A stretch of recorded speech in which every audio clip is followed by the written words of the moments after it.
este video vemos el comportamiento de una obra de toma. Esta obra de toma consta de lo que sería un ASUD, pasaje fijo. La Bocatoma está actuando en este caso como un orificio ahogado. Entonces para ello en IBER se le ha dado y se le ha asignado las condiciones internas para una compuerta en la entrada de la Bocatoma.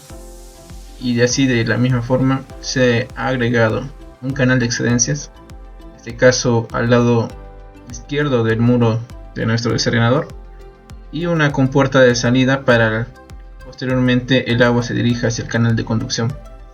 Sin nada más que agregar, suscríbete al canal, apóyanos dándole like, compartiendo nuestro contenido y nos vemos en los siguientes videos. Dios los bendiga a todos. Chao, chao.